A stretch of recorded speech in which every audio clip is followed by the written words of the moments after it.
सियासत में हर पल प्रतिपल स्थितियां परिस्थितियां बदलते रहती हैं। सियासत नाम ही एक खेल का है जनाब। टिकट वितरण में भूमिहार ब्राह्मणों, सच्चिदानंद राय के शब्दों में कहें तो ब्रह्मजनों की उपेक्षा बीजेपी पे कहीं ना कहीं भारी पड़ने लगी। बीजेपी को दिखने लगा कि यदि अपने नींव को नहीं संभाला तो इमारत ढहने की संभावना है। कुछ आज ऐसा ही परिदृश्य बिहार के राजनीतिक गलियारों में देखने को मिला। आज एक चार्टर प्लेन 3:30 बजे शाम पटना से दिल्ली के लिए उड़ान भरा। उस चार्टर प्लेन में 4 लोग सवार थे। भूपेंद्र यादव बिहार भाजपा प्रभारी, संगठन मंत्री बिहार के नागेंद्र जी, एमएलसी सच्चिदानंद राय और सांसद वाल्मीकि नगर सतीश चंद्र दुबे। इन दोनों लोगों को अचानक से ऐसा क्या हुआ कि दिल्ली लेके रवाना होना पड़ा बिहार भाजपा प्रभारी को। दरबार सजेगी अमित शाह के पास, शायद मान मनोबल की कोशिश होगी। आज कुछ संकेत पूर्व केंद्रीय मंत्री सीपी ठाकुर ने भी दिए। उन्होंने भी बतलाया कि बिहार में भाजपा के द्वारा टिकट वितरण में भूमिहार और ब्राह्मणों की थोड़ी उपेक्षा की गई है और उस उपेक्षा के लिए आने वाले समय में भाजपा भरपाई करेगी। कुछ ऐसा ही मानकर ऐसे ही परिदृश्य पे चर्चा लगातार चल रहा था। सच्चिदानंद राय की घोषणा रंग लाई। सच्चिदानंद राय ने खुलेआम बगावत करके कह दिया था कि वो महाराजगंज से चुनाव लड़ेंगे, निर्दलीय चुनाव लड़ेंगे।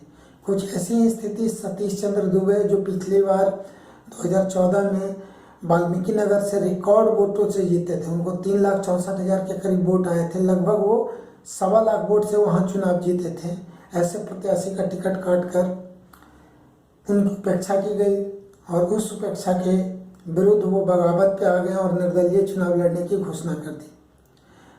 कहा जाता है कि प्रथम चरण के चुनाव के बाद जो फीडबैक केंद्रीय नेतृत्व के पास गया, जो जगह जगह से फीडबैक आ रहे थे, उसमें ऐसा अनुमान लगाया गया कि भूमिहार और ब्राह्मणों की नाराजगी भारी पड़ने लगी है। कई भूमिहार संगठनों ने, कई ब्राह्मणजनों के संगठनों ने खुलेआम नोटा की तरफ अपना रुझान देना शुरू कर दिया था। कुछ लोग निर्दलीय रूप से भी चुनाव लड़ने लगे। इसका भी खामियाजा कहीं ना कहीं भाजपा को बिहार में झेलना पड़ रहा था।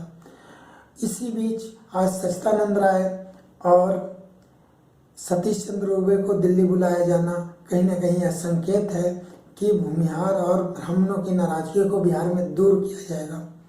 यदि ऐसा होता है तो शायद भाजपा की गाड़ी रेल पे आ जाएगी। ऐसा केंद्रीय नेतृत्व का सोचना होगा, ऐसा जो राजनीतिक जानकार हैं उनका सोचना होगा, उनकी समझ होगी। लेकिन इतना तो तय है कि यदि बिहार में भूमिहार, जो एक प्रभावशाली जाति मानी जाती है, यदि उसकी उपेक्षा की गई, ब्राह्मणों की उपेक्षा की गई, तो कहीं न कहीं भाजपा को बड़ा खामियाजा भुगतने का अंदेशा लग गया है। इसीलिए आज सच्चिदानंद राय और सतीश दुबे को दिल्ली ले जाया गया। बताते चले कि 2014 में जिन ब्राह्मणजनों को 6 टिकट दिया गया था, जिसमें 3 भूमिहारों को और 3 ब्राह्मणों को। बक्सर की सीट और बेगूसराय की सीट फिर से जो है इन लोगों को दी गई, लेकिन भाजपा के द्वारा कुछ सीटें गठबंधन धर्म के तहत जदयू और लोजपा वगैरह को दे दिया गया, जिसके कारण से भाजपा में भूमिहार और ब्राह्मणों की संख्या कम करनी पड़ी, ऐसा बताया जा रहा है। लेकिन नाराजगी का आलम यह रहा कि आज भाजपा को इन दोनों जातियों के नेताओं को दिल्ली ले जाके मनाने की कोशिश की जा रही है। वाल्मीकि नगर से पिछली बार सतीश चंद्र दुबे को, बक्सर से अश्विनी चौबे को और दरभंगा से कृति आजाद को टिकट दिया गया था। यानी 3 ब्राह्मण चुनाव लड़े थे पिछली बार 2014 में।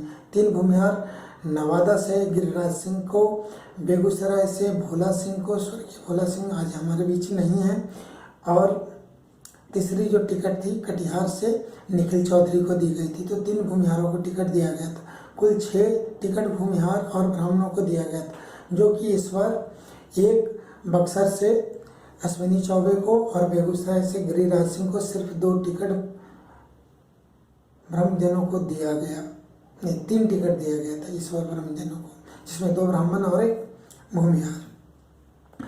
तो ये नाराजगी का आलम आज कहीं ना कहीं बीजेपी को ऐसा लगा कि इसको भरपाई करना जरूरी है। यदि ऐसा नहीं करते हैं तो कहीं ना कहीं बिहार में बड़ा नुकसान हो सकता है।